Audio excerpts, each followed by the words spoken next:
The evening air was crisp, carrying the scent of roasted chestnuts from street vendors and the faint tang of rain-soaked concrete. Manhattan's streets, alive with energy, buzzed with the relentless tempo of ambition. Yellow cabs jostled for dominance.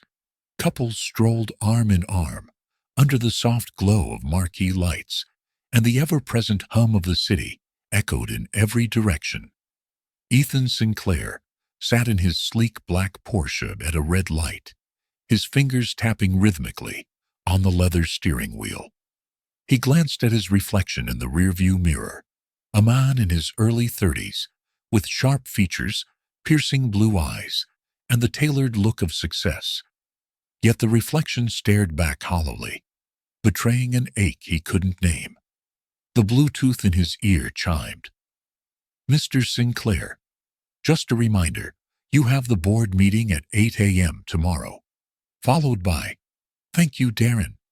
That'll be all for tonight." Ethan cut off his assistant, his tone clipped. Disconnecting the call, he leaned back, exhaling heavily. Another deal, another million. Yet it all felt empty. A treadmill he couldn't seem to step off. A flicker of movement caught his eye. Just outside the passenger window, a figure sat hunched on a weathered park bench. Her auburn hair spilled in tangled waves over a threadbare coat, obscuring her face. Her hands, rough and calloused, clutched a worn sketch pad as she doodled with a stub of pencil. The dim glow of a street lamp illuminated her hollow, distant gaze, a mix of defiance and despair. The light turned green. The car behind him honked impatiently, jarring him back to reality. He pressed the accelerator, leaving the woman behind. Yet her image lingered, searing into his mind like an unanswered question.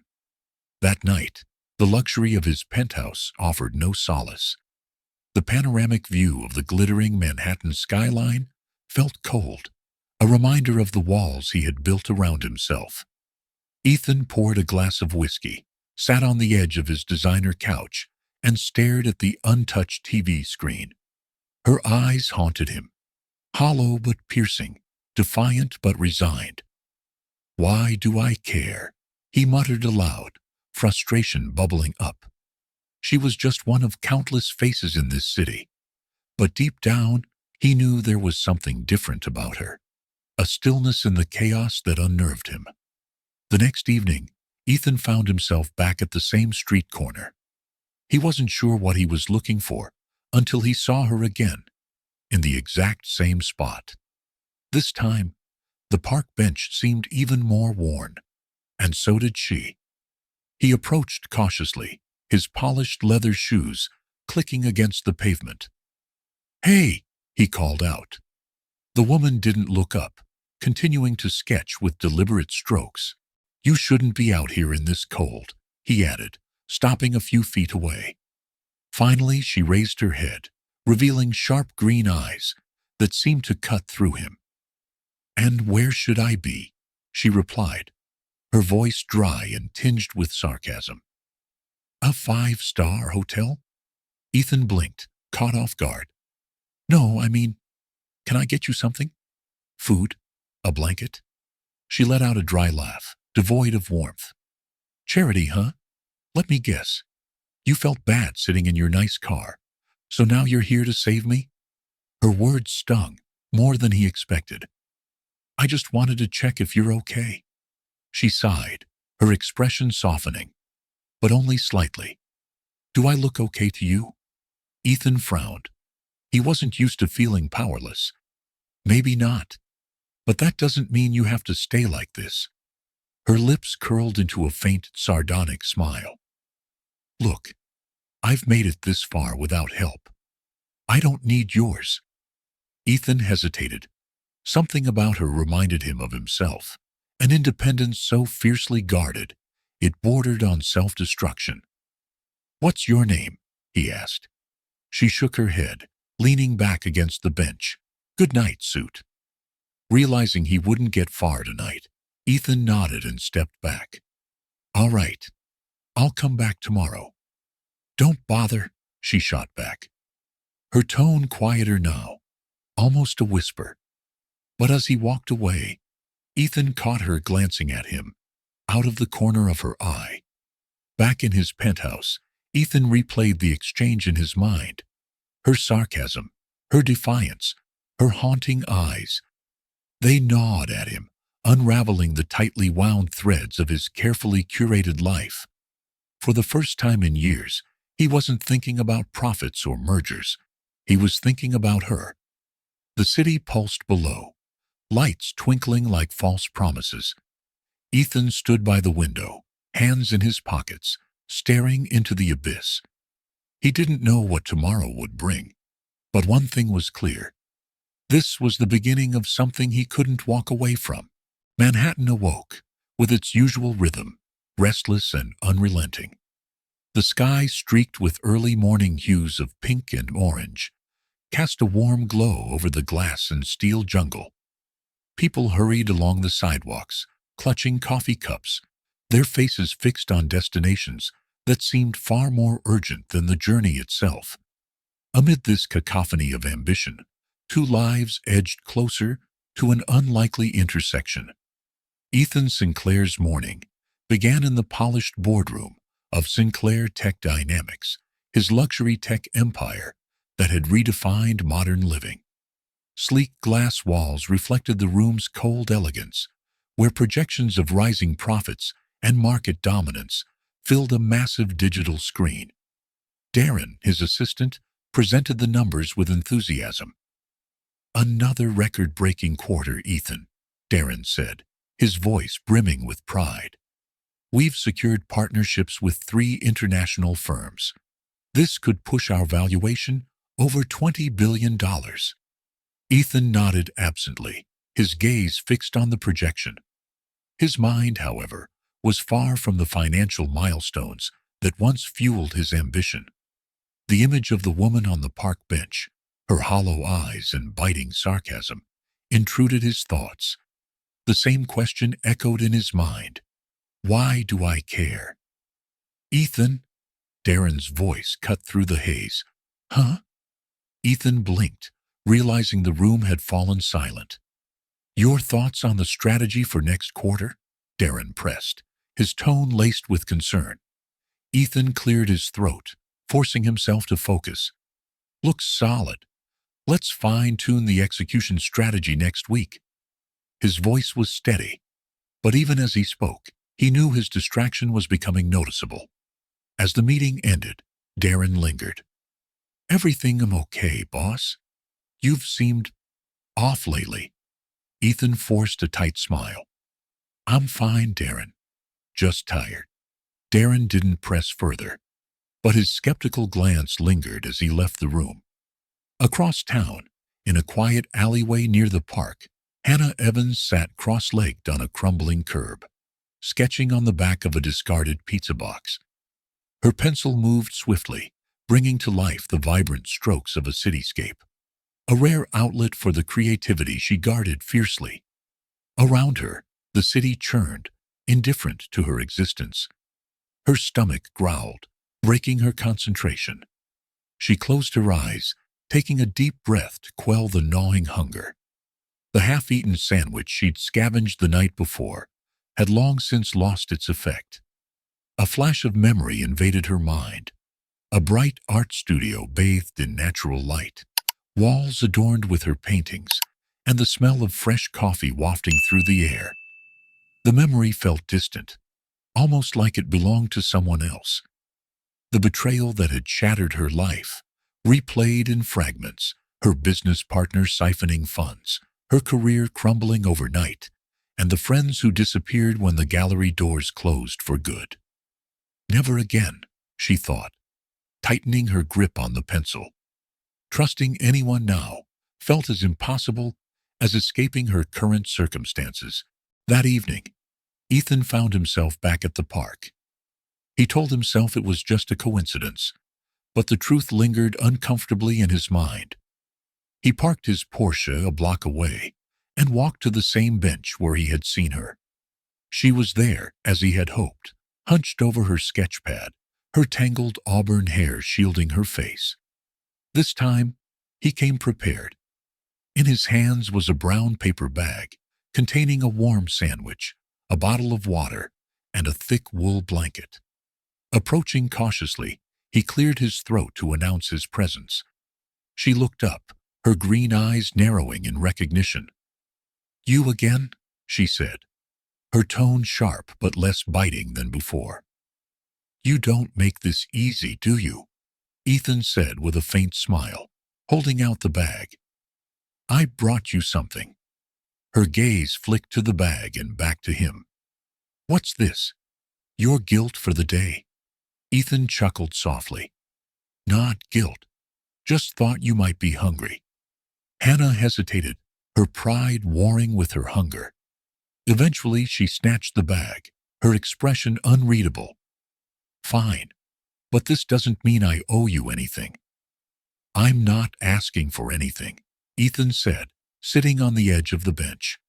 "What's your name?" She paused mid-bite, eyeing him suspiciously. "Why do you care?" "Because I think you're more interesting than you let on." Her lips twitched, almost forming a smile. "Hannah," she said finally. "And you?" "Ethan." "Well, Ethan," she said, gesturing to his tailored coat and polished shoes, "you look like someone who should be anywhere but here." "Maybe," Ethan admitted, "but here I am." Over the next few days, Ethan returned to the park with small offerings, a scarf, a fresh sketch pad, and pencils. Each time, Hannah's resistance softened slightly. Their conversations remained brief, but they grew in depth, revealing pieces of Hannah's guarded past and Ethan's growing curiosity about her world. One afternoon, Ethan watched as she sketched on the new pad he had brought. "You're talented," he said, breaking the silence.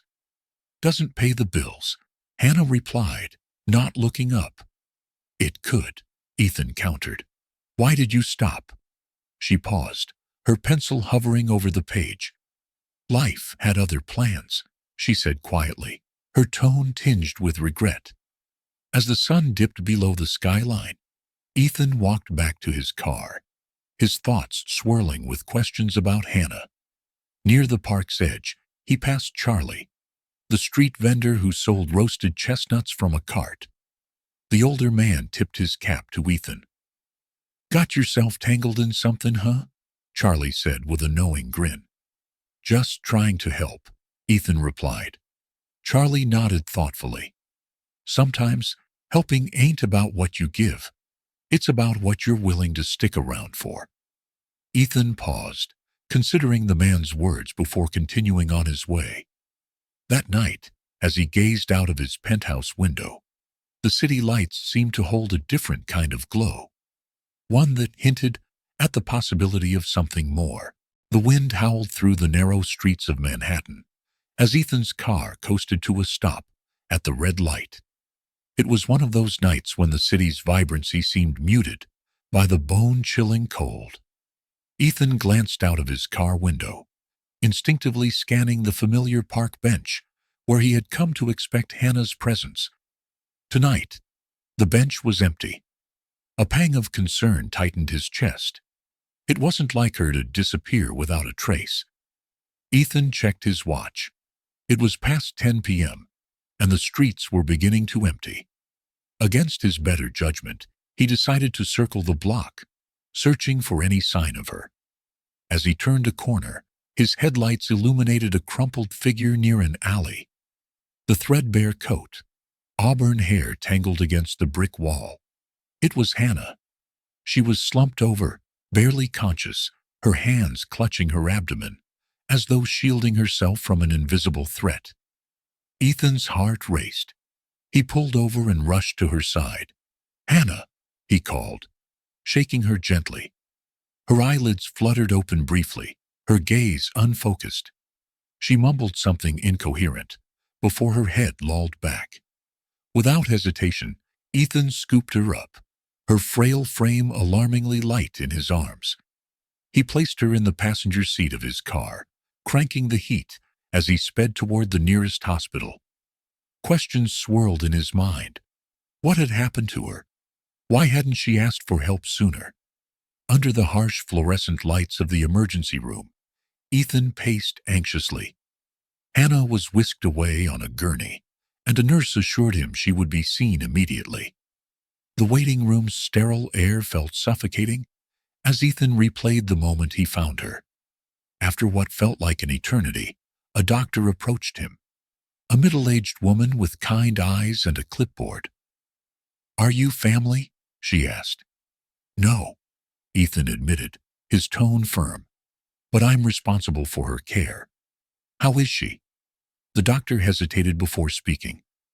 "She's stable, but she's severely malnourished and dehydrated. That likely caused her collapse. However," she glanced at the clipboard again, as if debating how to proceed. "There's something else you should know. Miss Evans is 8 weeks pregnant." Ethan froze, the words hitting him like a freight train. "Pregnant?" he repeated, his voice barely above a whisper. "Yes," the doctor confirmed. "She's likely unaware given her condition. We'll need to run more tests to ensure the baby is healthy." Ethan nodded, his mind reeling. He hadn't anticipated this, a complication that would undoubtedly make Hannah's already precarious situation even more difficult. How would she react, he wondered. When Hannah finally woke, the first thing she noticed was the sterile white of the hospital room. The second was Ethan, sitting in a chair beside her bed, his suit jacket draped over the armrest. He looked up, relief washing over his face as she stirred. "You're awake," he said softly, leaning forward. "What happened?" she croaked, her voice hoarse. "You collapsed. I found you near the alley," Ethan explained. "You're dehydrated and malnourished. The doctors are taking care of you." Hannah frowned, her gaze shifting to the IV drip attached to her arm. "Great. Another charity case," she muttered bitterly. Ethan hesitated. "Hannah, there's more. The doctor, she said you're pregnant." The room fell silent. Hannah's face went pale, her breath hitching as she processed his words. "No," she whispered, shaking her head. "That can't be right." "I'm sorry," Ethan said gently. "But they're sure. 8 weeks." Tears welled in her eyes, and she turned away, her hands trembling. I can't take care of a baby. I can't even take care of myself." Ethan placed a hand on the bed rail, his voice steady. "You don't have to do this alone." She turned back to him, her expression a mixture of disbelief and fear. "Why do you care so much? You don't even know me." Ethan met her gaze. "Because no one deserves to go through this alone. Not you, and not that baby." Despite her protests, Ethan insisted she recover in a safer environment. When the hospital discharged her, he drove her to his penthouse. Hannah sat stiffly in the passenger seat, her arms crossed and her eyes fixed out the window. As they pulled into the underground parking garage, she finally broke the silence. "This is insane," she said. "I don't belong in a place like this." "It's just until you're back on your feet," Ethan reassured her. "Think of it as a temporary arrangement." The elevator ride to the penthouse was awkwardly quiet. When the doors opened to reveal Ethan's sprawling apartment, Hannah hesitated at the threshold, her eyes scanning the opulent space. Floor-to-ceiling windows framed the Manhattan skyline, and modern furnishings filled the open floor plan. "This isn't a home," she muttered. "It's a museum." Ethan smirked. "You'll get used to it." Hannah crossed her arms, her posture defensive. "I don't want your pity." "It's not pity," Ethan said, his tone firm. "It's a chance." The following morning, Ethan's mother, Margaret, made an unannounced visit.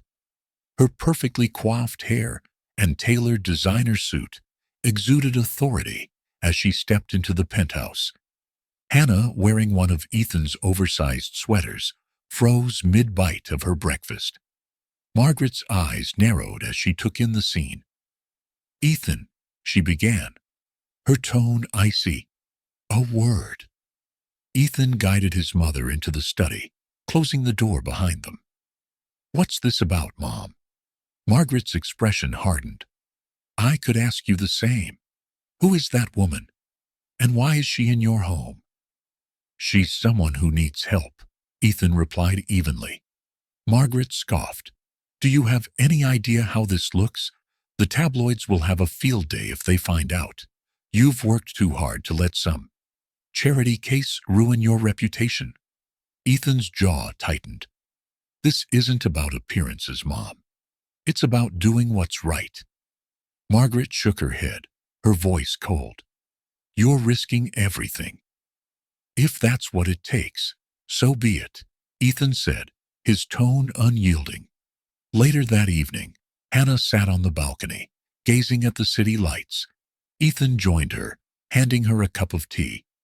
They sat in silence for a while, the weight of the day hanging between them. "Why are you doing this?" she asked finally, her voice soft. "Because I believe you deserve better," Ethan replied simply. Hannah looked at him, her walls beginning to crack. "I don't know if I can ever repay you." "You don't have to," he said. "Just promise me you won't give up on yourself." Hannah nodded, the faintest hint of a smile tugging at her lips.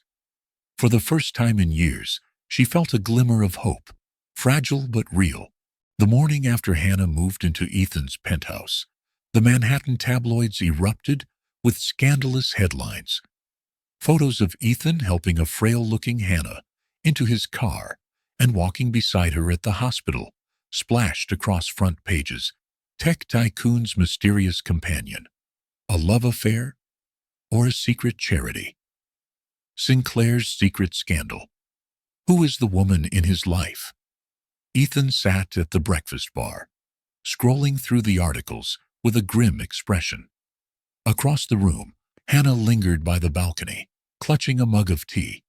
The tension in the air was palpable. "They're making a circus out of this," Ethan muttered, tossing his phone onto the counter. Hannah glanced at him, her face pale with a mix of shame and anger. "I told you this would happen," she said quietly. "I shouldn't be here."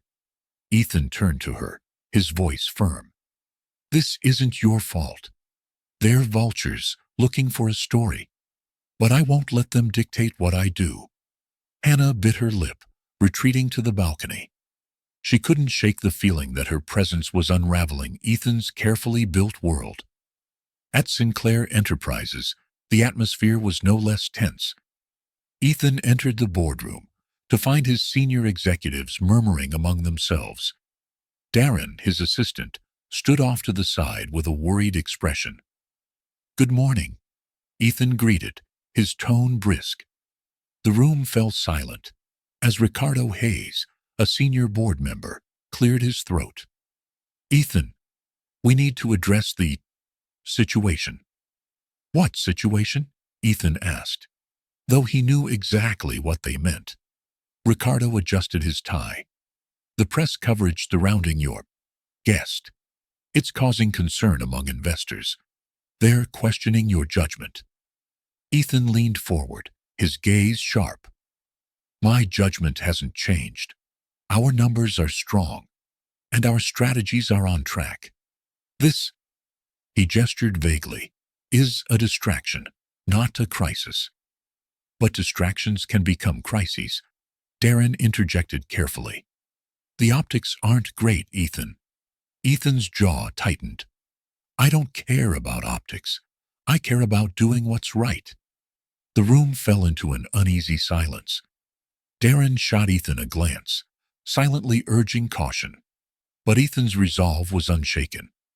That evening, Margaret Sinclair arrived unannounced, her expression as cold as the November wind outside. Hannah, who had been reading on the sofa, stiffened at the sight of her. Margaret's gaze flicked over Hannah before she turned to Ethan. "We need to talk. Now." Ethan sighed, leading his mother into the study. He closed the door behind them, bracing himself for the inevitable lecture. "What are you doing?" Margaret began, her tone sharp. "This woman is not your responsibility." "She's a human being, Mom," Ethan replied, his voice measured. "She needed help." Margaret scoffed. "Do you know what people are saying? That you've lost your mind? That you're ruining your reputation for some—" "Stop," Ethan interrupted, his tone rising. "I don't care what they're saying. And you shouldn't either." Margaret's eyes narrowed. "You're risking everything for what? Charity? Guilt?" "For doing what's right," Ethan said firmly. "If that's a risk, I'm willing to take it." Margaret's lips thinned. "You're playing a dangerous game, Ethan. Don't let it cost you everything." Hannah sat on the balcony long after Margaret left, staring out at the glittering city lights. The conversation had been muffled through the study door, but she'd caught enough to understand Margaret's disdain. When Ethan joined her, she didn't look up. "She's right, you know." Ethan frowned, leaning on the railing beside her. "About what?" "About me ruining your life." Her voice was barely above a whisper. "You don't owe me anything, Ethan. I should go." Ethan turned to face her, his expression serious. "I don't care what she thinks, and I don't want you to go." Hannah shook her head. This isn't sustainable. You're putting yourself in the crossfire for someone who doesn't deserve it." Ethan reached for her hand, his grip gentle but firm. "You deserve more than you think, Hannah. And I'm not giving up on you." The following week, the media frenzy escalated. Paparazzi camped outside Sinclair Enterprises and Ethan's penthouse, desperate for a photo or a comment. Headlines grew increasingly invasive, dissecting every detail of Ethan's and Hannah's lives. Inside the penthouse, Hannah avoided the windows, retreating into herself. She spent hours sketching in the guest room, trying to drown out the noise. Ethan, meanwhile, worked tirelessly to shield her from the storm. During a press conference for Sinclair Enterprises, a reporter's question cut through the corporate rhetoric. "Mr. Sinclair, can you comment on the woman staying at your residence? Is she your girlfriend?" Ethan's jaw tightened, but he kept his composure. "My personal life isn't relevant to this discussion," he said curtly. "Let's focus on the company's achievements." But the damage was done. The question dominated headlines the next day, fueling speculation and criticism. Late one evening, Ethan found Hannah in the kitchen, staring at a glass of water. She looked up as he entered, her eyes tired and distant. "You can't keep fighting for me," she said quietly. "It's not worth it." Ethan sat down across from her, his expression resolute. "I'll decide what's worth it." She shook her head, tears brimming in her eyes. "You don't even know the worst parts of me, Ethan. If you did, you'd let me go." Ethan reached across the table, taking her hand in his. "Then show me, Hannah. Let me know you, the good, the bad, all of it. Because I'm not going anywhere." Her defenses crumbled, and for the first time, she allowed herself to cry in front of him. Ethan held her hand tightly, his resolve unwavering. Despite the chaos, there were moments of light. One afternoon, Ethan surprised Hannah with a set of new art supplies.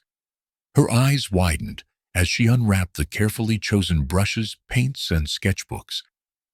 "I thought you could use something better than scraps of paper," he said with a soft smile. Hannah hesitated, then nodded. "Thank you," she said, her voice barely audible. Later that evening, she showed him one of her sketches, a delicate drawing of the park where they had met. Ethan studied it, his admiration clear. "You're incredibly talented, Hannah." She shrugged, but a faint smile tugged at her lips. For the first time in weeks, she felt a glimmer of hope. As the chapter closed, Ethan stood on the balcony, watching the city lights twinkle. Inside, Hannah sat at the dining table, sketching with newfound determination, but both knew that the battle was far from over. Unbeknownst to them, a shadow loomed on the horizon.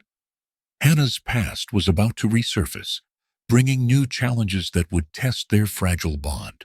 The morning was unusually quiet in the penthouse, the calm before a storm Ethan and Hannah could not anticipate.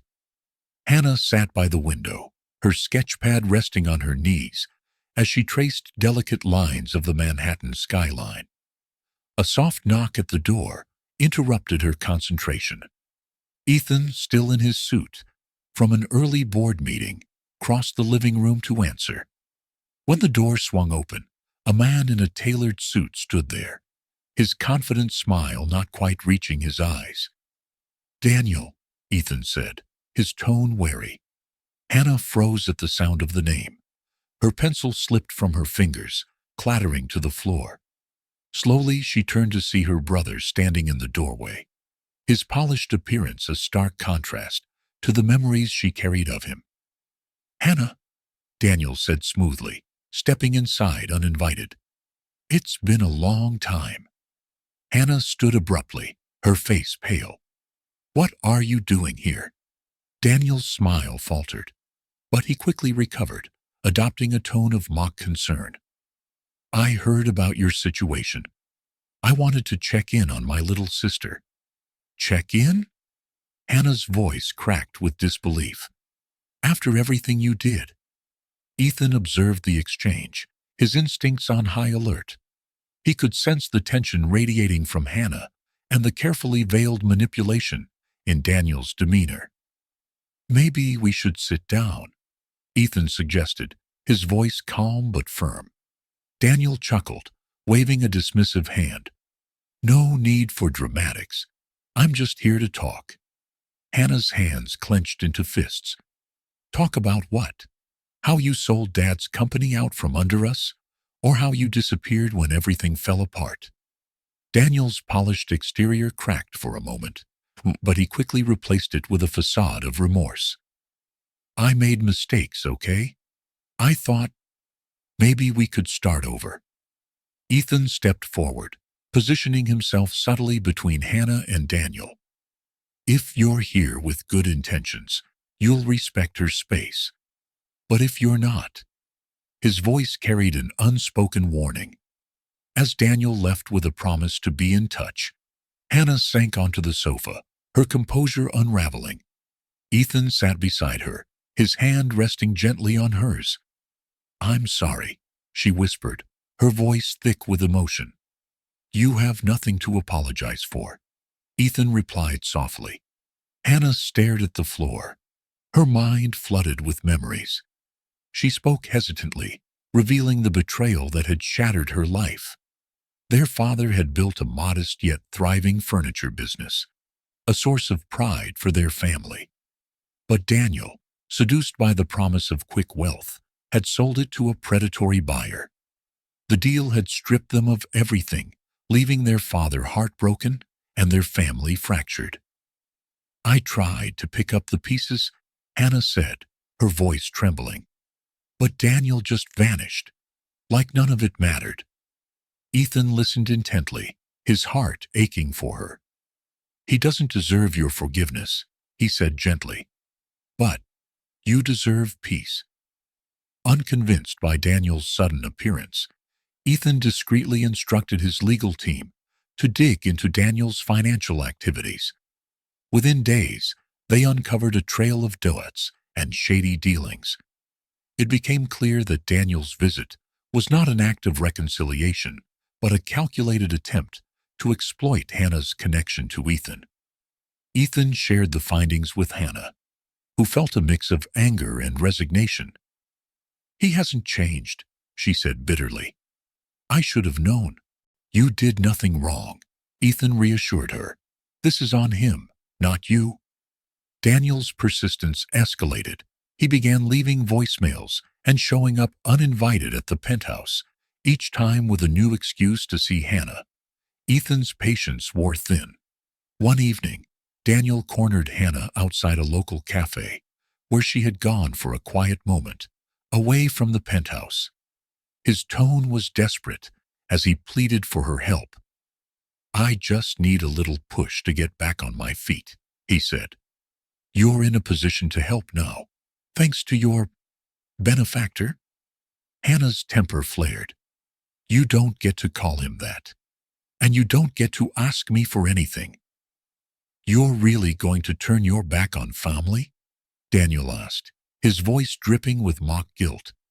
"You turned your back first," she shot back. "We're done, Daniel." That night, Hannah returned to the penthouse visibly shaken. Ethan found her sitting on the floor of her room, staring blankly at the wall. "He cornered me," she said quietly. "He doesn't understand the word no."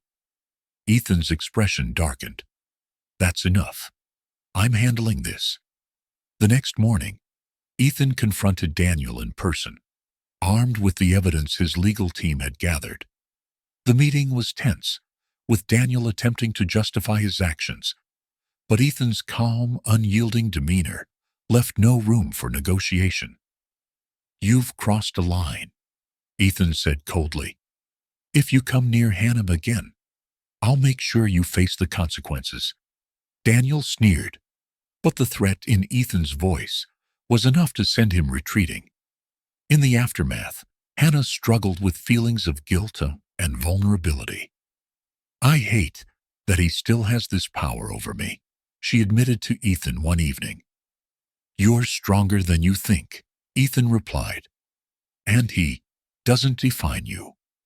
Hannah threw herself into her art, finding solace in the creative process. She began working on a series of paintings inspired by her memories of her father's workshop, a tribute to the man who had instilled in her a love for creating. One evening, as she showed Ethan her latest piece, she said, "For the first time in years, I feel like I'm taking something back."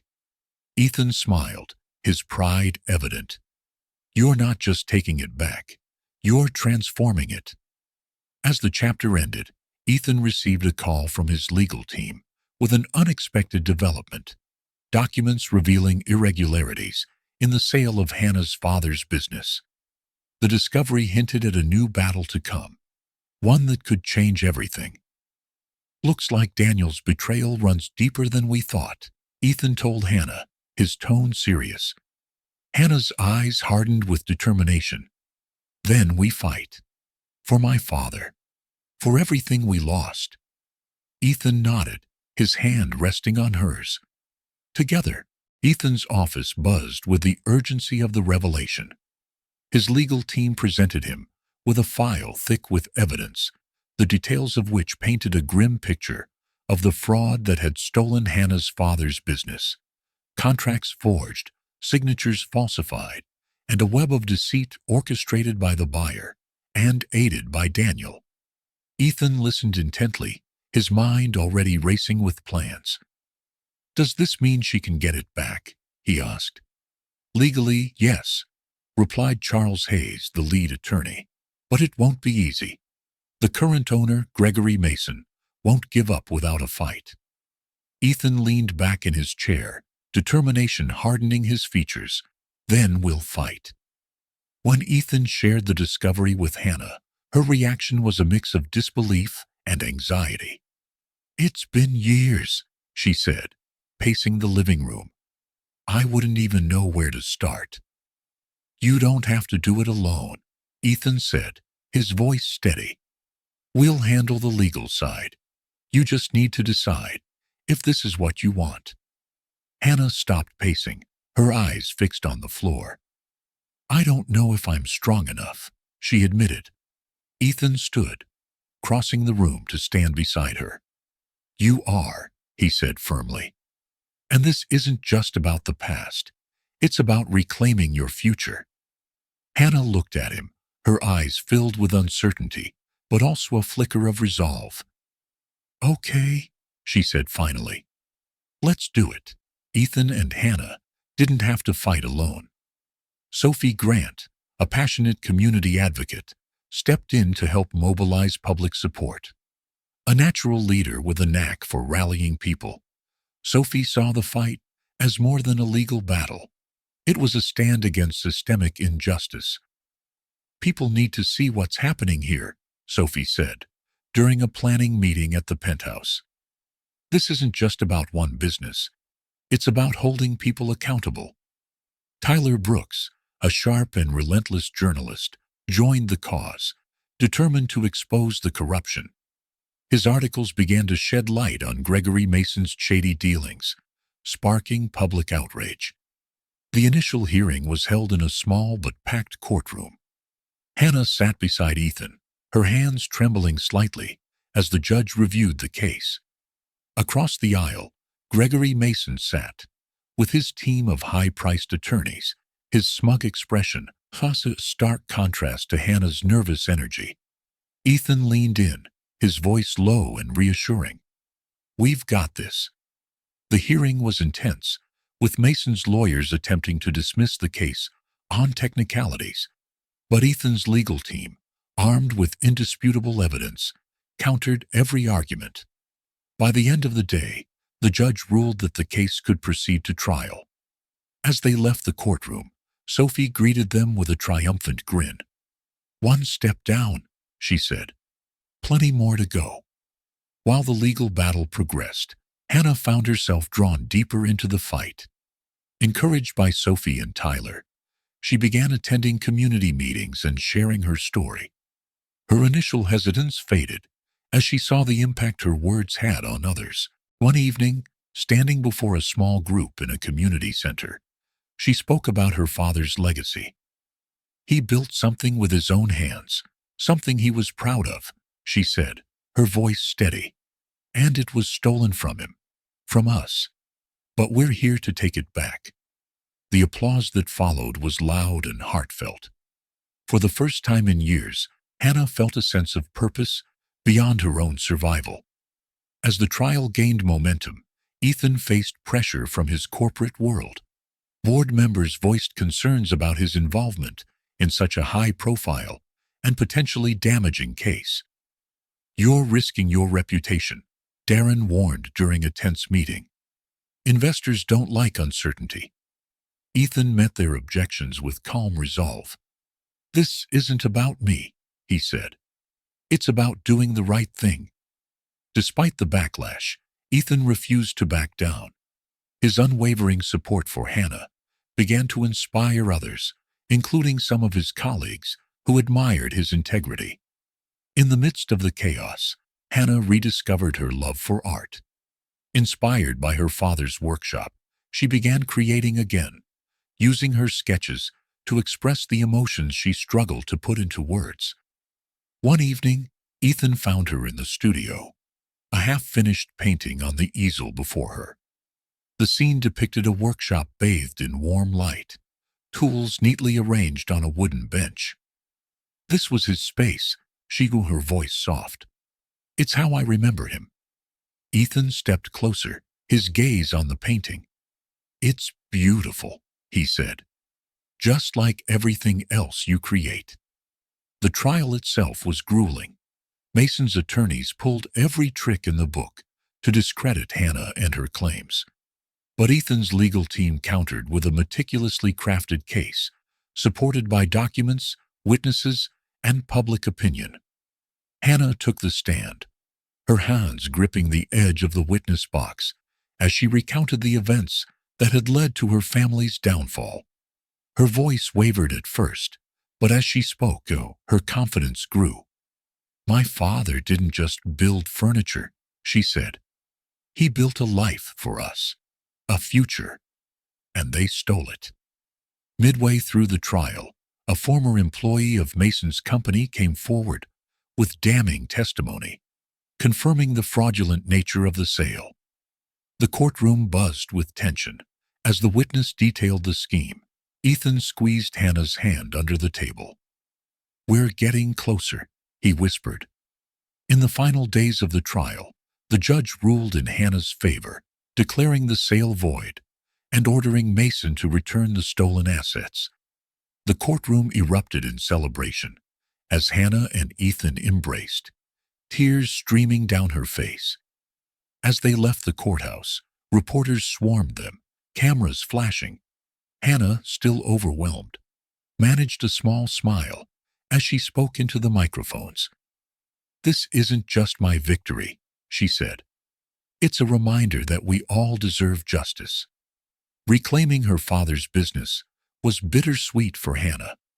While the legal battle had been won, the emotional scars remained. Ethan, always her anchor, encouraged her to channel her feelings into something positive. Together, they decided to transform the business headquarters into a community center, a place where people could find hope and support. Standing in the newly renovated space, Hannah smiled as children played in the brightly lit rooms. "This is what he would have wanted," she said, her voice filled with emotion. Ethan slipped his arm around her shoulders. "And you made it happen." As they celebrated the opening of the center, Ethan received a message from Darren about an upcoming corporate conflict.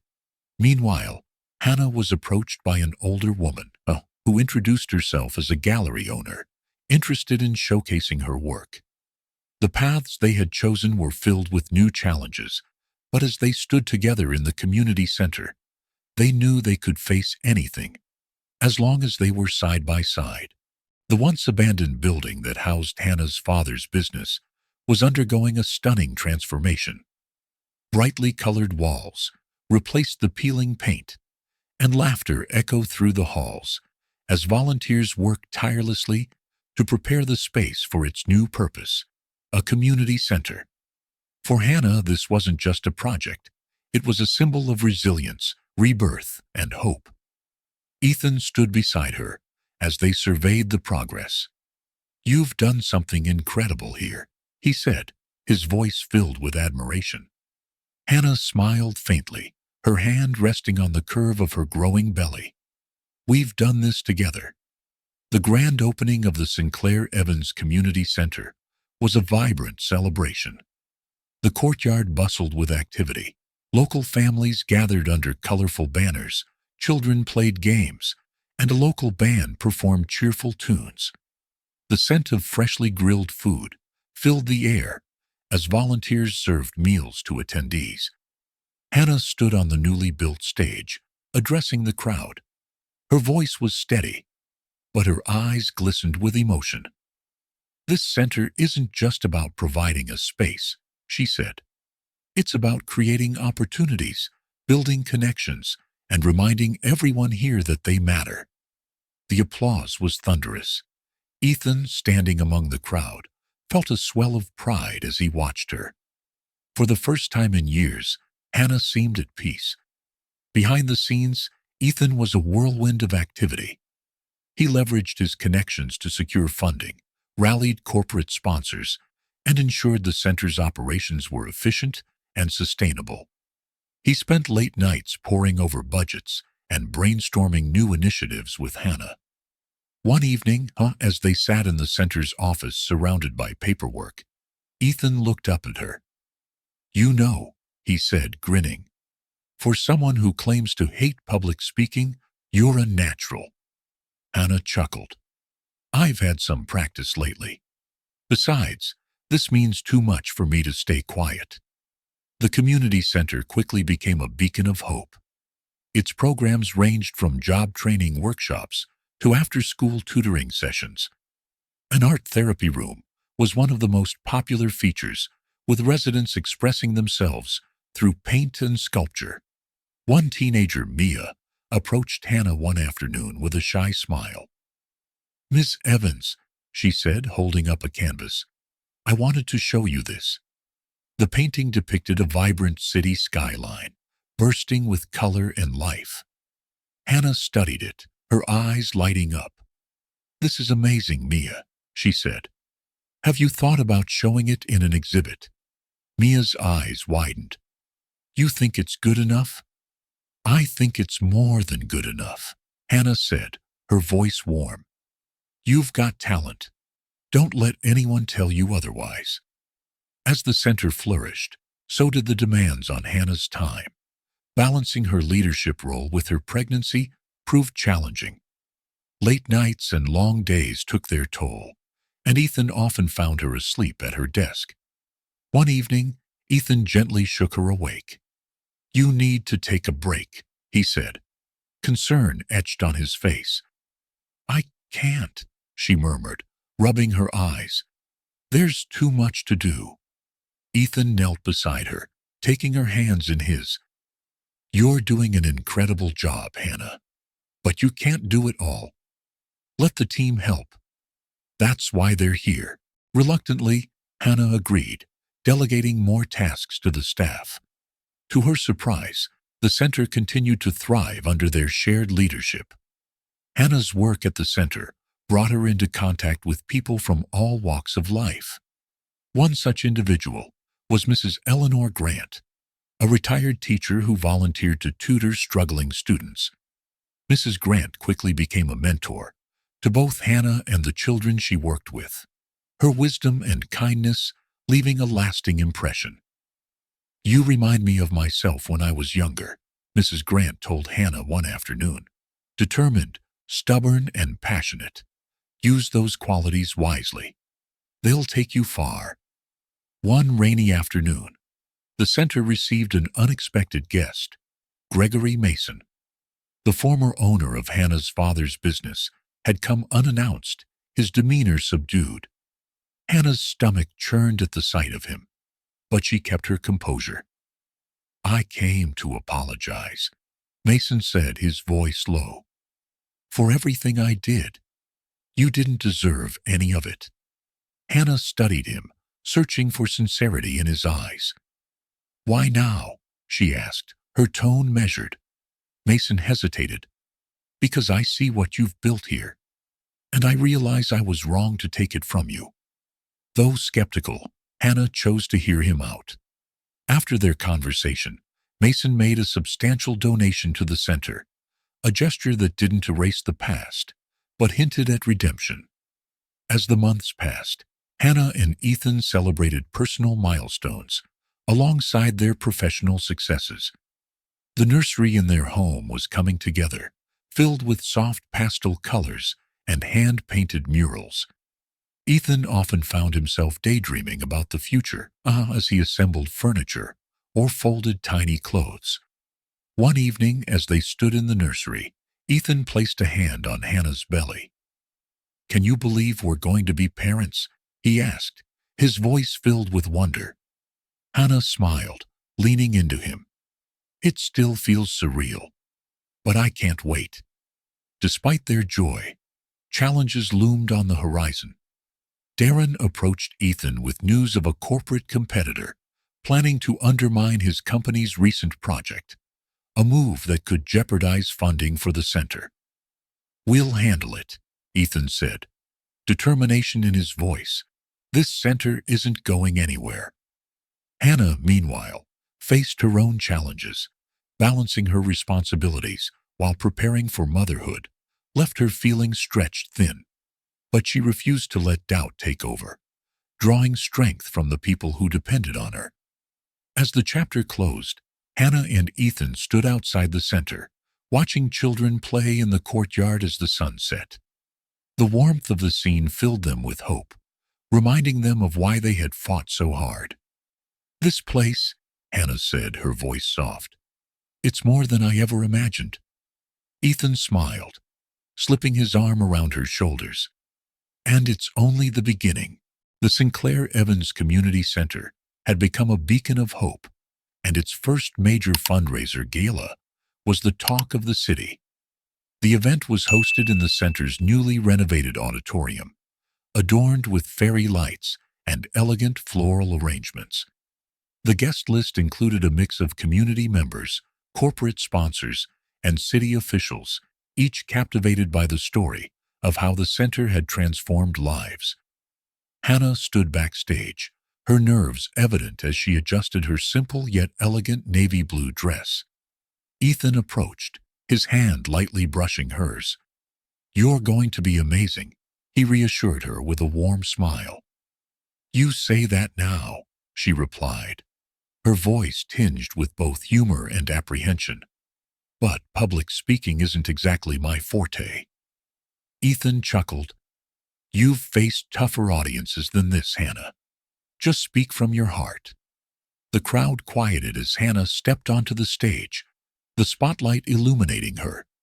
She took a deep breath, her eyes scanning the room, before settling on Ethan, whose encouraging smile gave her strength. Good evening, everyone, she began, her voice steady despite the pounding of her heart. When I first walked through the doors of this building, it was in ruins, much like how I felt at the time, but with love, determination, and support. This place has been transformed. It's a testament to what can happen when a community comes together to lift each other up. Her words resonated deeply, and the room erupted into applause. Ethan felt a swell of pride as he watched her, knowing how far she had come since the day they met. As the night progressed, guests mingled, bidding on auction items and sharing stories of the center's impact. Hannah was in the middle of a conversation with a local journalist when the lights dimmed unexpectedly. Confused, she looked around, only to see Ethan standing on the stage. Ladies and gentlemen, he began, his voice steady but filled with emotion. Tonight is about celebrating the incredible journey of this community. But it's also about celebrating someone who has changed my life in ways I never imagined. The crowd hushed, all eyes on Ethan, as he stepped off the stage and approached Hannah, a small velvet box in his hand. Gasps rippled through the room as he knelt before her. Hannah Evans, he said, his voice trembling slightly. From the moment I met you, my world shifted. You've shown me the beauty of resilience, the power of compassion, and the meaning of love. Will you do me the honor of becoming my wife? Hannah's hands flew to her mouth, tears streaming down her cheeks. The room held its breath as she nodded, her voice barely above a whisper. Yes. The crowd erupted into cheers and applause as Ethan slipped the ring onto her finger and pulled her into a tight embrace. Cameras flashed, capturing the moment that would later grace headlines as a symbol of love and perseverance. The engagement quickly became the focus of media attention, with headlines ranging from glowing tributes to harsh criticism. While many celebrated the couple's story as one of triumph over adversity, others questioned Ethan's judgment, claiming his relationship with Hannah was a distraction from his corporate responsibilities. Back at the penthouse, Ethan and Hannah discussed the mixed reactions. I knew this wouldn't be easy, Ethan admitted, pouring them each a glass of sparkling water. But I don't regret a single moment. Hannah looked down at her engagement ring, her fingers tracing its delicate design. I just hope I'm strong enough for all of this. Ethan placed his hand over hers. You're stronger than you know, Hannah, and we'll face it together. As they began planning their wedding, the challenges of balancing their personal lives with their responsibilities at the community center became more apparent. Darren, Ethan's assistant, voiced concerns during a meeting. The board is worried about your focus, Ethan. They think the media frenzy is taking a toll on the company. Ethan leaned back in his chair, his jaw tightening. The board needs to understand that this isn't a distraction. It's my life, and it's not up for debate. Meanwhile, Margaret Sinclair, Ethan's mother, approached the engagement with caution. Although she had softened toward Hannah, she couldn't completely set aside her concerns about the potential impact on Ethan's reputation. During a private dinner at the penthouse, Margaret addressed her son. Ethan, I see how much Hannah means to you. But are you prepared for what comes next? The scrutiny? The sacrifices? Ethan's response was firm. I've never been more certain of anything in my life, Mom. Hannah is my future. Despite the external pressures, the couple found joy in the support of their community. Volunteers at the center organized a surprise engagement party, decorating the main hall with handmade banners and fairy lights. Families who had benefited from the center's programs shared heartfelt speeches expressing their gratitude for Hannah and Ethan's efforts. One single mother, Emily, spoke tearfully, "Before this center, I didn't think I could give my son a future. But because of you, we have hope again. You've changed our lives." Hannah was overwhelmed by the outpouring of love. As she and Ethan danced under the twinkling lights, she whispered, "This feels like a dream." "It's our reality," Ethan replied, holding her close, "and it's only going to get better." As the chapter drew to a close, the couple stood on the rooftop of the penthouse, gazing out at the city lights.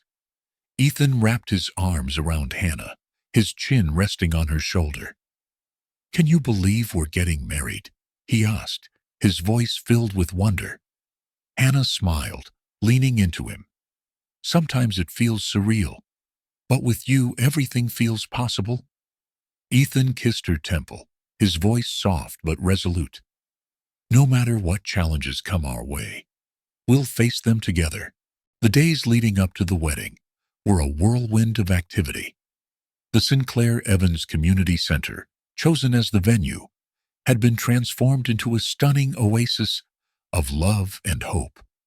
Volunteers and staff worked tirelessly to ensure every detail was perfect. Strings of fairy lights draped from the ceiling, casting a warm glow over the space, while flowers donated by local florists added a touch of natural beauty. Hannah walked into the center with Lily, her friend and event planner, who held a clipboard brimming with notes. "The stage is set," Lily said, her tone brimming with excitement. "How are you feeling?" Hannah glanced around, taking in the sight of children laughing as they arranged seating cards and volunteers setting up tables. "It feels surreal," she admitted. "I never thought I'd be here, surrounded by so much love." "You deserve every bit of it," Lily said, squeezing her shoulder. "And Ethan? He's probably more nervous than you are." In the penthouse, Ethan stood before a full-length mirror, adjusting his tie for what felt like the 100th time. Darren watched from the corner, suppressing a grin. "You're a billionaire, Ethan.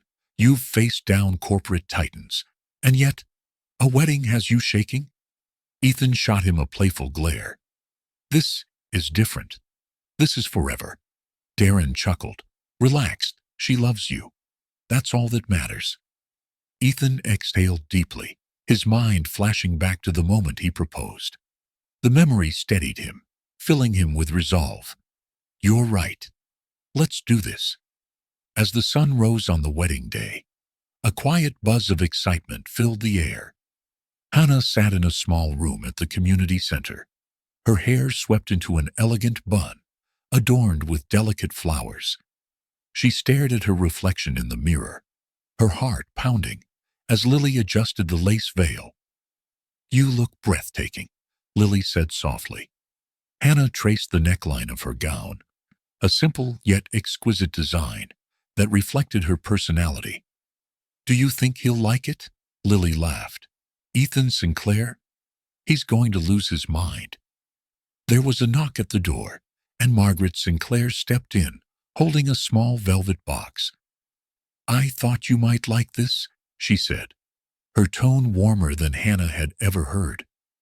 Hannah opened the box to find a delicate silver bracelet inlaid with pearls. "It belonged to my grandmother," Margaret explained. "She wore it on her wedding day, and I think it's time it brought luck to another incredible woman."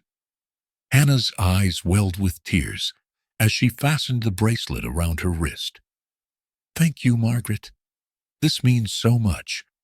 The ceremony began as soft music filled the air. Guests, a mix of community members and Ethan's high-profile acquaintances, sat on chairs arranged in neat rows. The atmosphere was a blend of elegance and heartfelt warmth. Ethan stood at the altar, his breath catching as the doors opened. Hannah appeared, radiant in her gown, her arm linked with Darren's. The room seemed to hold its breath as she walked down the aisle, her eyes locked on Ethan's. When she reached him, Ethan took her hands, his voice barely above a whisper. "You look incredible."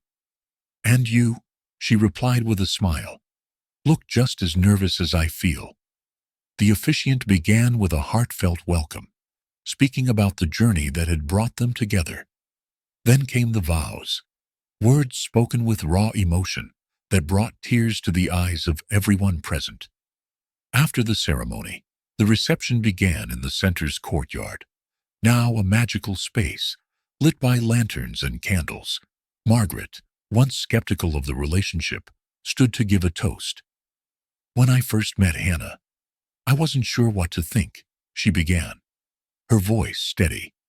"But over time, I've seen her strength, her kindness, and her unwavering love for my son. Hannah, you've brought out the best in Ethan, and for that, I will always be grateful. Welcome to the family." The applause was deafening, and Margaret's words marked a turning point in her relationship with Hannah. As the evening unfolded, Ethan and Hannah shared their first dance to a soft acoustic rendition of "At Last." Under the twinkling lights, they swayed together, lost in the moment.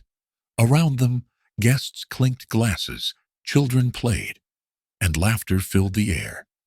Later, Ethan surprised Hannah with a special tribute. A projector lit up a screen, displaying a montage of moments from their journey. Her sketches, their first meetings at the park, and the transformation of the community center. The final frame read, "Hannah Sinclair, the heart of our story." Tears streamed down Hannah's face as she turned to Ethan.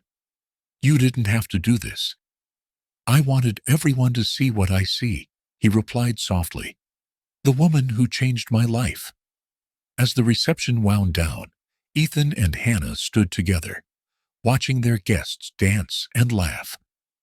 "This feels like the beginning of something incredible," Hannah said, leaning into Ethan's embrace. "It is," he replied. "But no matter what comes next, we'll face it together." Their moment of quiet joy was interrupted by a text on Ethan's phone. His expression shifted as he read it, a flicker of concern crossing his face. "What is it?" Hannah asked, sensing his unease. "Nothing we can't handle," he said, pocketing the phone and pulling her close. "Tonight, let's just focus on us." The night ended with the couple retreating to their car, the guests waving sparklers as they drove away. As they looked back at the community center, now a symbol of their shared resilience, Hannah whispered, "This is more than I ever dreamed of." Ethan smiled, taking her hand. "And it's only the beginning."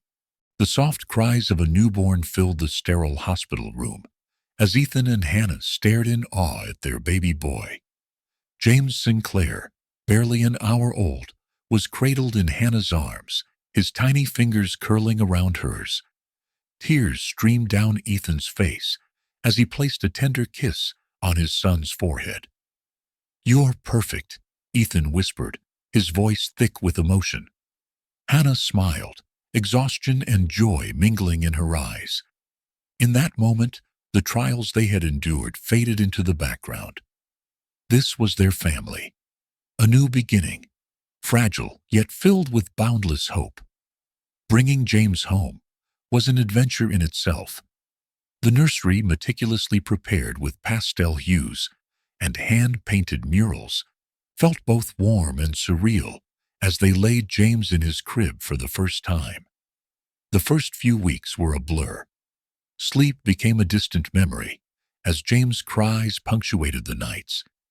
Ethan, ever the perfectionist, became a hands-on father, meticulously tracking feeding schedules and diaper changes. One evening, as he rocked James to sleep, he whispered, "You have no idea how much you're loved, little guy." Hannah watched from the doorway, her heart swelling. "You're a natural," she said softly. Ethan chuckled. "I feel like I'm winging it." We both are, Hannah replied, stepping closer. But we're doing it together. Parenthood brought unexpected joy and challenges. Hannah struggled to balance her responsibilities at the Sinclair Evans Foundation with her new role as a mother. On some days, James accompanied her to the community center, gurgling happily in his stroller as she worked. Ethan, too, adjusted his work schedule, carving out time to be present. One evening, he surprised Hannah with a candlelit dinner at home. Just because we're parents doesn't mean we can't have date nights, he said with a wink. Their quiet moments as a family were often interrupted by the demands of their growing foundation. Yet, amidst the chaos, they found solace in each other. "This is our new normal," Ethan said one night, as they collapsed onto the couch after a particularly hectic day. The Sinclair Evans Foundation continued to thrive. Inspired by the birth of James, the couple launched initiatives focused on supporting families in need. The Safe Start program provided resources for single parents, including parenting workshops and childcare services. During a press conference, Hannah spoke passionately about their vision. Every family deserves a chance to thrive, regardless of their circumstances. This foundation is here to bridge the gap. Ethan stood beside her, his pride evident. As the applause echoed through the room, he leaned over and whispered, "You're incredible." One afternoon, as Hannah sat with James in the living room, a letter arrived. The sender, Daniel Evans. Her estranged brother's name brought a rush of emotions. The letter was simple yet poignant. "I heard about James. I'd like to meet him. Maybe it's time we start over." Hannah was conflicted. The scars of Daniel's betrayal still ran deep, but a part of her yearned for reconciliation. She shared the letter with Ethan, who offered quiet support. "If you're ready, I'll be right there with you," he said. Hannah agreed to meet Daniel at a local cafe. Ethan accompanied her for moral support, but gave them space to talk. Daniel, looking worn but sincere, greeted her hesitantly. "I didn't expect you to reply," he said. "I didn't know if I should," Hannah admitted, her voice steady. "But I thought James deserves to know his uncle. If you're ready to be a part of his life." Daniel's expression softened. "I am," he said earnestly. "I've made mistakes, Hannah, but I want to make things right." Over time, Daniel's presence became a quiet but positive addition to their lives. He volunteered at the community center, working tirelessly to prove his sincerity. One day, as he held James during a family gathering, Ethan leaned over to Hannah and said, "Maybe people really can change." Hannah nodded, her heart lighter than it had been in years. Maybe they can. As James grew, his laughter filled the Sinclair home. He became a fixture at the community center, charming staff and residents alike. "He's already making an impact," a staff member joked, as James toddled through a meeting, clutching a stuffed bear. Hannah found new purpose in mentoring other mothers, drawing from her own experiences. She often spoke at workshops, sharing her journey from the streets to building a family. "It's not about where you start," she told them. "It's about where you choose to go." The Sinclair family expanded once more when Ethan and Hannah adopted a 6-year-old girl named Lily, who had been living in foster care.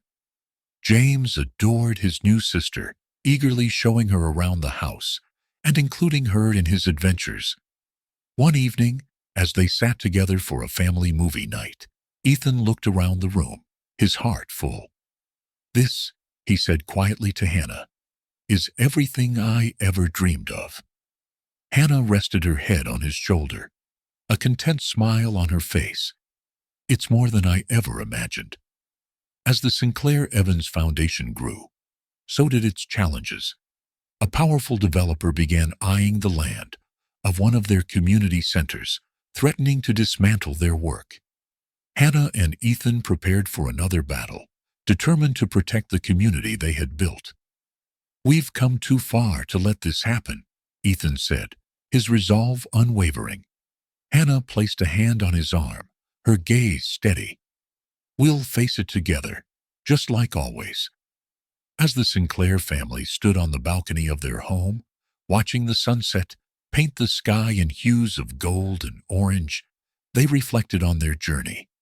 It hadn't been easy, but it had been worth every struggle. Ethan wrapped an arm around Hannah. "Whatever comes next, we've got this." Hannah nodded, her heart swelling with love and gratitude. "We always do." The Sinclair household buzzed with a rare sense of calm. Ethan, Hannah, and their two children, James and Lily, spent a quiet weekend at home. Lily sat on the living room floor, painting while James busily built towers with his blocks. Hannah watched from the couch, her hand resting gently on Ethan's arm. "This feels almost too perfect," Hannah said, a smile tugging at her lips. Ethan chuckled. "It's called a well-earned break. Let's enjoy it while it lasts."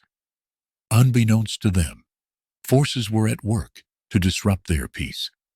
Far across the city, a powerful real estate developer named William Radcliffe finalized plans that would threaten everything they had built. The first hint of trouble came in the form of a legal notice delivered to the Sinclair Evans Foundation's headquarters. Hannah was in her office when Sophie Grant, the foundation's legal advisor, burst in with the envelope. "You're going to want to see this," Sophie said, her tone grim. Hannah scanned the document, her eyes narrowing as she read about Radcliffe's intent to acquire the land where their flagship community center stood. The developer had purchased nearby properties and planned a sprawling luxury complex that would displace hundreds of families. "He can't do this," Hannah said, her voice trembling with frustration. "This center is a lifeline for so many people." Sophie nodded. "But he's powerful, and he's got the resources to drag this into a lengthy legal battle." Hannah wasted no time calling an emergency meeting. Ethan arrived at the foundation's office straight from a board meeting, his tie loosened and his sleeves rolled up. "Radcliffe doesn't know who he's messing with," Ethan said, his determination evident. They quickly mobilized their team, reaching out to community leaders, residents, and local businesses. Flyers were printed, town halls were scheduled, and social media campaigns were launched to rally support. The tension escalated when Radcliffe made a public statement. "Progress requires sacrifice. The Sinclair Evans Foundation has done commendable work, but it's time for the city to move forward." Hannah bristled at his words. "Sacrifice? He's talking about people's lives." At the first town hall meeting, the room overflowed with residents, foundation supporters, and concerned citizens. Ethan stood at the podium, addressing the crowd with his usual calm but commanding presence. "This isn't just about one building," Ethan said. "It's about the people who depend on it. The single mother learning job skills, the children finding refuge after school, the families rebuilding their lives. We can't let greed take that away." Hannah followed, her voice filled with passion and conviction. She shared her personal story of loss, resilience, and finding hope through the community they had created. Her words resonated deeply, drawing applause and renewed determination from the crowd. Amidst the chaos, a surprising ally stepped forward. Emma Jacobs, a former employee of Radcliffe's company who had grown disillusioned with his tactics. Emma approached Hannah after the town hall. "I know how he operates," Emma said, "and I know where to find the evidence you need to fight him." Hannah and Ethan welcomed Emma into their team, her insider knowledge proving invaluable. Together, they unearthed documents revealing unethical practices behind Radcliffe's development plans, including hidden environmental violations and undisclosed conflicts of interest. Radcliffe retaliated with smear campaigns, portraying the foundation as an obstruction to progress. Headlines like Sinclair Empire crumbles under pressure and Hannah Evans, the activist who won't back down, dominated the news cycle. Despite the negative press, Ethan and Hannah held their ground. Ethan appeared on a high-profile news program to defend their cause. "This isn't about stopping progress," Ethan said. "It's about ensuring that progress doesn't come at the cost of humanity." Hannah, meanwhile, continued meeting with community members, collecting testimonies and organizing rallies. "Their voices matter," she told Ethan. "Radcliffe can't ignore us if the whole city is watching." The fight reached its peak during a tense city council meeting. Radcliffe, flanked by his legal team, presented his case with polished arguments and promises of economic growth. But Hannah's testimony turned the tide. "This center isn't just a building," Hannah said, her voice steady but emotional. "It's a sanctuary for those who have nowhere else to turn. I know, because I was one of them. We can't let greed erase what we've built together." When Ethan revealed the documents Emma had helped them uncover, the room erupted. The council members were visibly shaken by the evidence of Radcliffe's underhanded tactics. The council ultimately voted against Radcliffe's proposal, citing the community's overwhelming support and the damning evidence of his unethical practices. The victory was met with cheers and tears of relief from the foundation's supporters. As the news spread, Hannah and Ethan returned to the community center, where residents had gathered to celebrate. Hannah looked around, seeing the joy and gratitude on their faces. "We did it," Ethan said, pulling her into a hug. "No," Hannah replied, her voice filled with emotion. "We all did it." While the victory was sweet, it came at a cost. The intense battle had taken a toll on Hannah and Ethan, both physically and emotionally. Late one night, as they sat on their balcony overlooking the city, Hannah admitted, "I wasn't sure we'd win." "But we did," Ethan said, taking her hand, "because we believed in what we were fighting for." Hannah leaned her head on his shoulder. "Thank you for standing by me." "Always," Ethan replied, his voice unwavering. As the Sinclair Evans Foundation prepared to move forward, new challenges loomed on the horizon. But for now, they celebrated their hard-fought victory, cherishing the strength they had found in each other and their community. "We've come a long way," Hannah said, watching the city lights flicker. "And we're just getting started." Ethan nodded, his gaze fixed on the horizon. Together, there's nothing we can't face. The Sinclair household had begun to settle back into a semblance of normalcy after their victory over William Radcliffe. The community center was thriving, and the foundation was rolling out new initiatives to serve more families. But for Hannah, the past continued to cast a long shadow. One afternoon, as she sat in her sunlit office at the community center, her phone buzzed with a message from an unknown number. She hesitated before opening it, her breath catching when she read the words, "I need to see you. It's Daniel." Hannah's estranged brother, Daniel, arrived at the community center later that week. He looked different, older, weary, and visibly humbled. Standing awkwardly in the doorway, he held a battered hat in his hands, a stark contrast to the polished, confident man she remembered. "What do you want, Daniel?" Hannah asked, her voice steady but cold. Daniel sighed, his shoulders sagging. "I know I have no right to ask, but I need a second chance. I want to make things right." Skepticism flickered in Hannah's eyes. Memories of betrayal and heartbreak resurfaced, but something in Daniel's demeanor gave her pause. "Why now?" she asked. "Because I've lost everything," he admitted, his voice breaking. "And seeing what you've built here, It reminded me of who I used to be before I messed it all up. Ethan was hesitant when Hannah told him about Daniel's visit. They discussed it late into the night, sitting on their balcony as the city glittered below. "Do you trust him?" Ethan asked gently. "I don't know," Hannah admitted. "But if there's even a chance he's sincere, I need to try." Ethan nodded, his hand covering hers. "Whatever you decide, I'll support you."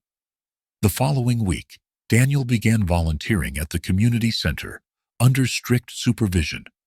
His tasks were simple: organizing supplies, cleaning, and helping with events. He worked diligently, often staying late, to ensure everything was done perfectly. As weeks turned into months, Daniel slowly began earning the trust of the staff and residents. He connected with the center's clients, sharing his story of loss and regret. His humility resonated with those who had faced their own hardships. One day, during a staff meeting, Sophie Grant, the foundation's legal advisor, commented, "He's good with people. He listens, and they see that he understands." Hannah watched Daniel from a distance, her emotions conflicted. Could this be the same man who had once torn their family apart? Amid the tension with Daniel, Ethan and Hannah's family experienced a joyous milestone.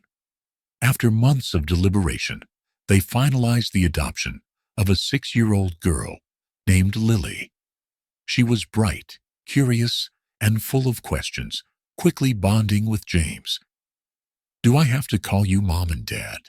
Lily asked hesitantly during her first night in their home. "Only if you want to," Hannah replied, her voice soft. "But no matter what, we're your family now." Ethan knelt beside Lily, his voice warm. "And we'll always be here for you, no matter what." Lily's face lit up with a shy smile. "Okay, Mom, Dad." One afternoon, as Hannah walked through the community center, she overheard Daniel speaking with a young man named Marco, who had been struggling with addiction. "I know what it feels like to hit rock bottom," Daniel said, his tone earnest. "But it's not the end. It's just the beginning if you let it be." Hannah's eyes welled with tears as she watched Marco nod, a glimmer of hope returning to his expression. For the first time, she saw her brother not as the man who had hurt her, but as someone trying to make amends. Despite Daniel's progress, Hannah couldn't ignore the lingering resentment she felt. One evening after the center had closed, she confronted him in the quiet of her office. "Why did you do it?" she asked, her voice trembling. "Why did you betray us?" Daniel looked down, shame etched into his face. "I was selfish, Hannah. I thought I was doing what was best for me, but I didn't see the damage I was causing. Losing you, losing Dad's legacy, it broke something in me." Tears streamed down Hannah's face. "You didn't just lose it, Daniel. You threw it away." "I know," he said, his voice cracking. "And I'll never forgive myself. But I'm here now, trying to be better. Please, give me a chance." Hannah nodded slowly, her anger softening.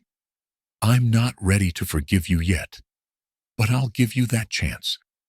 As Daniel's efforts continued to make an impact, Hannah decided to invite him to a family dinner. It was a significant step, one that Ethan supported wholeheartedly. During the meal, Daniel shared stories from his volunteering experiences, making James and Lily laugh with his animated storytelling. The warmth of the evening was palpable, a stark contrast to the tension that had once defined their relationship. After dinner, Daniel pulled Ethan aside. "Thank you," he said, "for standing by her. She's stronger than I ever imagined." Ethan smiled. "She's incredible. And if you want to stay in her life, keep showing her you're worth it." The chapter ended with a scene of Daniel working alongside Ethan and Hannah to launch a new program at the community center. It was a mentorship initiative aimed at helping individuals transition from hardship to stability. Sometimes, Daniel said during the program's first session, all it takes is one person believing in you to turn everything around. Hannah watched from the back of the room, her heart swelling with pride. Her brother was finally becoming the man she had always hoped he could be. Later that night, as Ethan and Hannah sat by the fireplace, watching their children play, she turned to him with a smile. "We've come so far," she said softly, "and we're still growing." Ethan kissed her temple. "Together, there's nothing we can't overcome." The Sinclair Evans Foundation had grown into a symbol of hope and transformation. Its success was now drawing attention from beyond Manhattan, with inquiries from other cities about replicating its model. For Ethan and Hannah, this wasn't just about their community. It was about creating a national movement. One brisk morning, Hannah stood in the foundation's conference room, surrounded by her team. The air buzzed with anticipation as she unveiled their next big initiative, the New Horizons program, a plan to establish satellite centers in underserved communities across the country. "This isn't just about expanding," Hannah said, her voice steady but passionate. "It's about giving more people the tools to rebuild their lives. We're not just changing lives here. We're starting a movement." The Foundation's mentorship program was a cornerstone of this expansion. Ethan and Hannah believed in empowering the next generation of leaders to carry forward their vision. They began recruiting former clients of the Foundation who had transformed their lives to serve as mentors. One such recruit was Julia Marks, a single mother who had overcome homelessness through the Foundation's job training program. Now, a successful entrepreneur, Julia stood before a group of aspiring mentees, her voice brimming with emotion. "I was where you are," she said, her eyes scanning the room. "But someone believed in me. And now, I'm here to believe in you." Hannah watched from the back of the room, her heart swelling with pride. Moments like this reminded her why they had started this journey. At home, James and Lily were growing up amidst this whirlwind of change. James, now 7, had taken a keen interest in the Foundation's work, often accompanying his parents to events. "Can I be a mentor when I grow up?" he asked one evening, his eyes shining with determination. "You can be anything you want to be," Hannah replied, ruffling his hair. "And you're already helping by being kind and caring." Lily, too, was finding her voice. At a school art show, she displayed a painting titled "Second Chances," inspired by her new family and the community center. When asked about it, she simply said, "It's about hope." As the Foundation's vision expanded, so did the challenges. Securing funding for the new centers was a monumental task, with Ethan leading high-stakes negotiations with corporate sponsors and philanthropists. During a particularly tense board meeting, a potential donor questioned the feasibility of the program. "How can you guarantee success in areas so different from Manhattan?" he asked. Ethan's response was measured but firm. "Because the core of what we do isn't tied to geography. It's tied to people.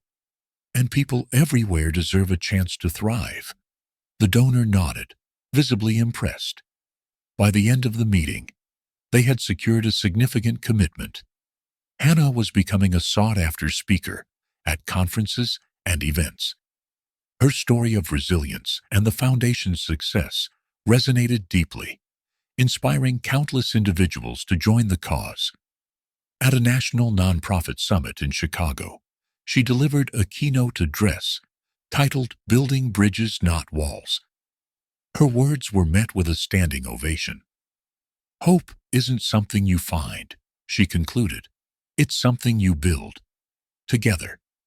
The Foundation's growing impact caught the attention of a major news network, which aired a feature titled "From the Streets to the Stars: The Sinclair Evans Story." The program showcased the Foundation's work, interspersed with interviews from beneficiaries like Julia and community members. As Hannah and Ethan watched the broadcast from their living room, tears welled in Hannah's eyes. "This isn't just our story," she said softly. "It's everyone's." Amidst the Foundation's success, Ethan and Hannah celebrated their 10th wedding anniversary with a small gathering at the community center. Friends, family, and Foundation staff shared heartfelt toasts reflecting on the couple's journey. Margaret Sinclair, who had become one of their most vocal supporters, surprised everyone with a touching speech. "Hannah," she said, her voice thick with emotion, "you've shown me what true strength looks like. And Ethan, you've reminded me what it means to lead with compassion. Together, you've built something extraordinary." As the Sinclair Evans Foundation prepared to launch its first satellite center in Detroit, Ethan and Hannah decided to visit the city to meet with local leaders and community members. The trip was both inspiring and humbling. At a town hall meeting, a young woman named Mia shared her story. "I've been homeless for 2 years," she said, her voice trembling. "Hearing about what you've done gives me hope that things can change." Hannah approached Mia after the meeting, her heart breaking and swelling at the same time. "You've already taken the first step by sharing your story," she said. "We're here to help with the rest." The groundbreaking ceremony for the Detroit Center was a culmination of months of hard work. As Ethan and Hannah stood on stage, shovels in hand, they reflected on how far they had come. "This is just the beginning," Ethan said to the crowd. "Together, we can create a future where no one is left behind," Hannah added, her voice filled with conviction. "This isn't just about Detroit or Manhattan.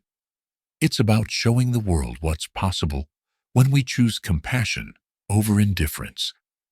Back home in Manhattan, the couple sat on their balcony, watching the city lights twinkle. Ethan held Hannah's hand, his gaze thoughtful. "Do you ever wonder where this will all lead?" he asked. Hannah smiled, her eyes shimmering with determination. "Wherever it leads, I know we'll be there together." Life at the Sinclair Evans Foundation had never been busier, but amidst the whirlwind of activity, Ethan and Hannah found solace in their growing family. James was thriving in school. Lily had become an artistic prodigy under Hannah's guidance, and the Foundation's expansion was gaining momentum. One crisp morning, as Hannah sipped her tea on the balcony, she felt a flutter in her abdomen. She placed her hand on her growing belly and smiled, eager to share the moment with Ethan. They had recently learned they were expecting another child, a joyful surprise that brought new excitement to their already full lives. Hannah's pregnancy brought challenges. During a routine checkup, the doctor expressed concern over her blood pressure. "You need to slow down," he advised. "Stress isn't good for you or the baby." Hannah nodded, but found it difficult to heed the warning. The Foundation's projects, coupled with her responsibilities as a mother, made rest seem impossible. Ethan noticed her exhaustion and stepped in, adjusting his work schedule to support her.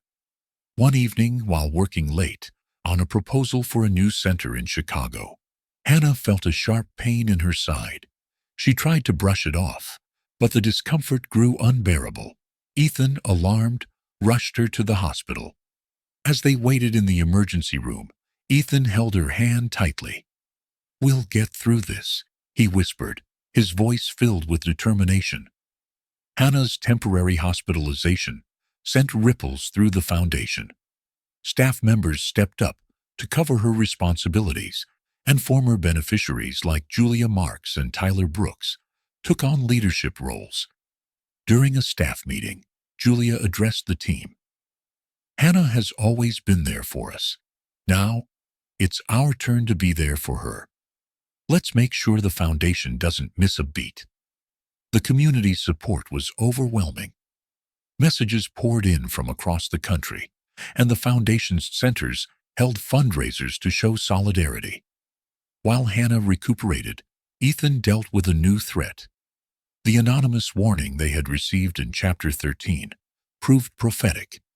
A powerful real estate developer, Marcus Langston, had launched a campaign to discredit the foundation, aiming to seize the land of a newly planned center in Chicago. Langston's strategy was ruthless. He accused the foundation of mismanaging funds and lobbied local officials to revoke their permits. Ethan knew they had to act swiftly.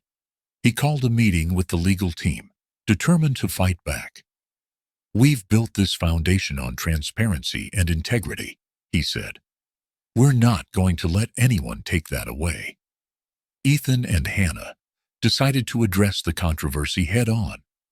Despite her doctor's warnings, Hannah insisted on attending a town hall meeting in Chicago, where Langston was presenting his case against the foundation. The auditorium buzzed with tension as Langston took the stage, delivering a polished but insincere speech. "We all want what's best for our community," he said, his tone patronizing. "But we must ensure our resources are used responsibly." When it was Hannah's turn to speak, she walked to the podium, her steps steady despite her condition. Her voice, though soft, carried undeniable strength. "This foundation isn't just about buildings or permits," she began. "It's about people. People like Julia Marks, who rebuilt her life through our programs. People like Tyler Brooks, who found his purpose helping others. We don't just manage funds. We invest in futures." The crowd erupted in applause, drowning out Langston's rebuttals. The foundation's supporters mobilized, organizing petitions and rallies to counter Langston's campaign. The media, initially skeptical, began highlighting the foundation's success stories, turning public opinion in their favor. After weeks of intense negotiations and public pressure, the city council voted to approve the foundation's project. Langston, though defeated, vowed to continue his opposition. Ethan and Hannah knew the battle was far from over, but celebrated the victory nonetheless. Amidst the public battle, Hannah faced her own internal struggle. Confined to bed rest for the remainder of her pregnancy, she grappled with feelings of helplessness. Ethan became her rock, ensuring she remained connected to the foundation. He set up video calls with staff and brought James and Lily to her bedside to share updates on their lives. One evening, as they sat together, Ethan showed her a video from the foundation's first center in Detroit. A young woman, Mia, stood before a crowd, thanking the foundation for changing her life. "This wouldn't have been possible without Hannah and Ethan Sinclair," she said, her voice breaking with emotion. Hannah wiped away tears. "This is why we fight," she whispered. In late spring, Hannah went into labor earlier than expected. The delivery was complicated, and for hours, Ethan paced the hospital hallway, his heart pounding with worry. When the doctor finally emerged, he smiled. "Congratulations, Mr. Sinclair. You have a healthy baby girl." Relief washed over Ethan as he entered the room. Hannah lay exhausted but radiant, cradling their newborn. "Meet Hope Sinclair," she said, her voice barely above a whisper. Ethan kissed her forehead. "She's perfect, just like her mother." The birth of Hope brought a sense of renewal to the Sinclair family. As they settled into life with a newborn, Ethan and Hannah reflected on the challenges they had overcome. Hannah, now fully recovered, returned to the foundation with a new sense of purpose. During a staff meeting, she announced plans for a Hope Initiative, a program aimed at supporting expectant mothers facing homelessness. "This isn't just about giving shelter," she said. "It's about giving women the resources and support they need to build a future for themselves and their children." The Sinclair Evans Foundation's 10th anniversary marked a monumental milestone.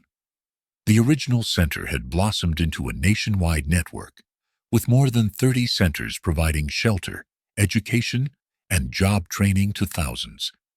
Stories of transformation poured in daily, from single parents finding stable employment to artists rediscovering their passion. Ethan and Hannah decided to host a grand celebration at the original Manhattan Center, where their journey began. The event would not only honor the foundation's achievements, but also serve as a platform to inspire future generations to continue their mission.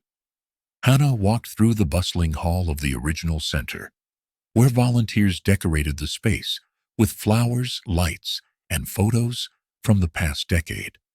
She paused by a mural of smiling children, one of her favorite additions to the center. Each face told a story of resilience and hope, a testament to what the foundation had achieved. Ethan joined her, carrying their youngest daughter, Hope, now a curious toddler. "Can you believe it's been 10 years?" he asked, his voice tinged with amazement.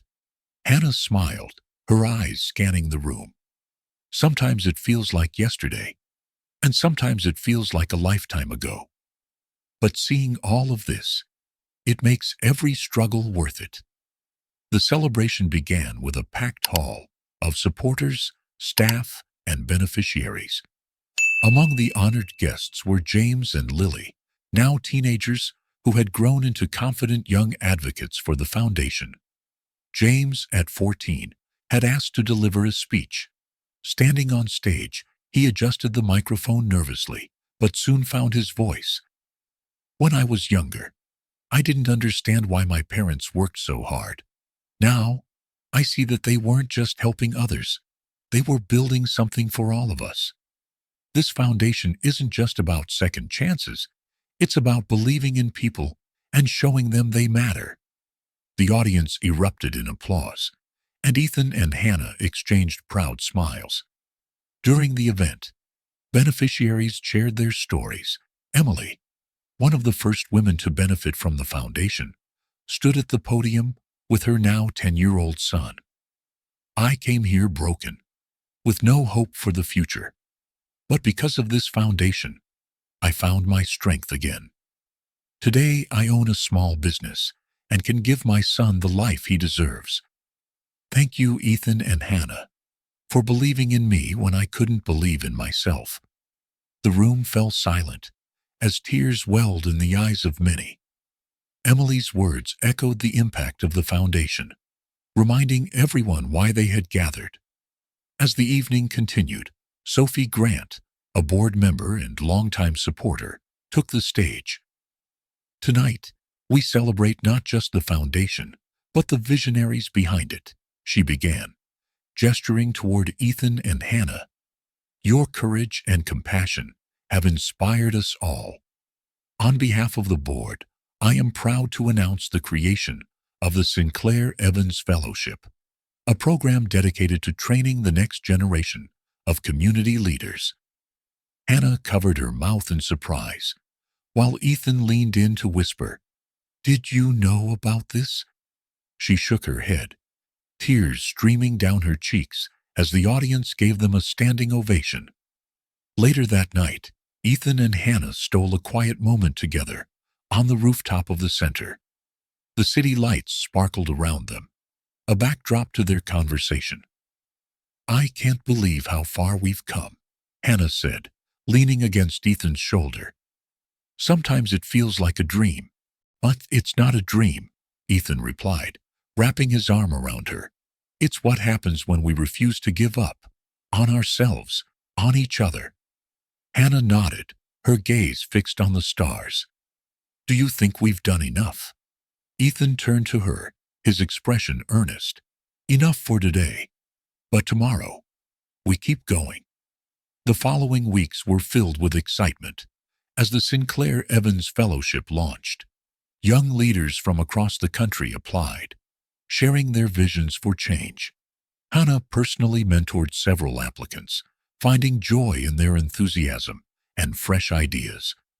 One candidate, Mia, had been one of the first children to attend the foundation's art therapy program.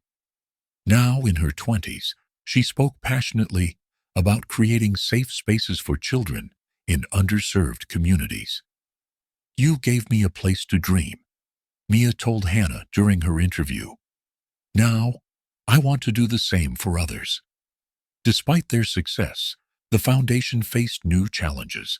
Economic shifts and political tensions made funding more competitive, and some communities resisted the foundation's initiatives. Ethan and Hannah worked tirelessly to adapt, finding creative solutions and rallying support. During one heated town hall meeting, Ethan faced criticism from a local politician who accused the foundation of overstepping. "We're not here to take over," Ethan said calmly. "We're here to help people stand on their own." The applause that followed drowned out the dissenting voices, solidifying the foundation's role as a beacon of hope. Daniel, once estranged and broken, had become an integral part of the foundation. His efforts to rebuild his life were evident in his work, and he often spoke to others about his journey of redemption. During a family dinner, Daniel stood to make a toast. "To my sister, who never gave up on me, even when I gave her every reason to. And to Ethan, for showing me what it means to be a real man. I wouldn't be here without you." The room fell silent before breaking into applause, the warmth of forgiveness filling the space. As the Sinclair Evans family grew, so did their bond. James and Lily took active roles in the foundation, while Hope became the heart of their home, with her infectious laughter and curiosity. Family movie nights, impromptu dance sessions, and quiet evenings reading together became their cherished rituals. One evening, as they sat on their balcony watching the sunset, Lily turned to her parents. "Do you think we'll ever stop?" Hannah smiled, brushing a strand of hair from her daughter's face. "Number, because there's always more to do, but we'll do it together." As the lights dim on Ethan and Hannah's incredible journey, we're left with a powerful reminder: love, resilience, and hope can transform lives. But this isn't just their story. It's a story that belongs to all of us. Have you ever experienced a moment where someone's kindness or belief in you changed everything? Or maybe you've been that person for someone else. We'd love to hear your thoughts. What part of Ethan and Hannah's journey moved you the most? Was it their unwavering bond, their fight against adversity, or their commitment to helping others? Share your reflections in the comments below. Let's start a conversation about what it means to rise above, to give, and to love without limits. And if this story touched your heart, don't forget to subscribe to our channel and turn on notifications. There's so much more to come. Stories that inspire, challenge, and remind us of the incredible strength within the human spirit. Let's keep these moments alive together. Thank you for being part of this journey. We'll see you in the next story. Love.